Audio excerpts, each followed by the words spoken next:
Muy buenas tardes o buenos días. Mi nombre es William Guzmán Ramírez, soy estudiante de Fonoaudiología del Instituto Profesional de Chile, en tercer año. Mi docente, Maximiliano Gaete Espina. Hoy le hablaré sobre las 5 etapas de la deglución. Un breve resumen para que pasemos a las etapas. ¿Qué es la deglución? Según González, es un proceso heterogéneo, neurológico, cognitivo, motor, sensorial y emotivo, en el cual se activarán estructuras y funciones corporales que van a permitir a una persona lubricarse, alimentarse, hidratarse, medicarse y nutrirse, con el fin de realizar actividades y participación social. Es un proceso de 5 etapas. La primera etapa es la fase anticipatoria. Surge a partir de la información sensorial, el recuerdo o el pensamiento. Determina el deseo de recibir el alimento. ¿Qué quiero decir con esto? Se nos vendrá a nuestra mente las características del alimento. Todo esto basado en nuestra propia experiencia, por así decirlo. Que un ejemplo claro es si escuchamos o vemos un plato de porotos.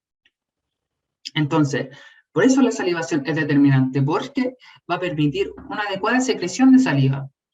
También el tiempo de producción es variable y aquí también se activan las glándulas secretoras orales y gástricas. Luego de esto tenemos la fase respiratoria oral, que consiste en la formación del bolo alimenticio mediante la trituración de los alimentos y la mezcla de estos con la saliva. Entonces, ¿cuáles son los pasos? En esta etapa se activan los neuroreceptores del gusto, el tacto y la temperatura. También debe haber una coordinación entre la mandíbula, la lengua y la musculatura infrayoidea. La contención del bolo anterior y lateral. ¿Por qué? Esto nos va a permitir, o mejor dicho, nos prohíbe que se escape el bolo de la boca. Y por último, la masticación, que será la degradación del alimento por la incisión, trituración, maceración e insalivación. Tal como dice aquí, la duración es variable y dependerá de la facilidad que nosotros tengamos para masticar. Y es un control consciente y voluntario. Luego tenemos la fase oral. Entonces, ¿qué es la fase oral? Es una fase voluntaria en la cual la lengua presiona su ápice contra el paladar duro, para así formar una cavidad central donde se aloja el bolo alimenticio. Entonces, luego de esto se genera un movimiento ondulatorio anteroposterior que desplaza el contenido desde la cavidad oral hasta la entrada de la faringe, o bien el istmo de las fauces.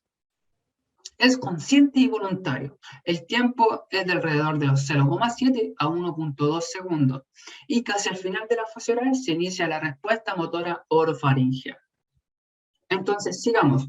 Luego tenemos la fase faringea. La fase faringea consiste a una fase involuntaria donde se desencadena la respuesta motora orofaringea. Luego de esto tenemos la fase faringea, donde corresponde a una fase involuntaria donde se desencadena la respuesta motora orofaringea. Esta es una respuesta biomecánica muy compleja, en el cual va a ser estimulado por el paso del bolo alimenticio a través del orofaringe, desplazándolo hasta la entrada del esófago, mediante la contracción de los músculos faringeos. Entonces, de forma simultánea, el desencadenamiento de la respuesta motora orofaringea se activa el mecanismo de protección de la vía aérea, en el que participan de forma coordinada diversas estructuras para producir el cierre del esfínter faríngeo y laríngeo.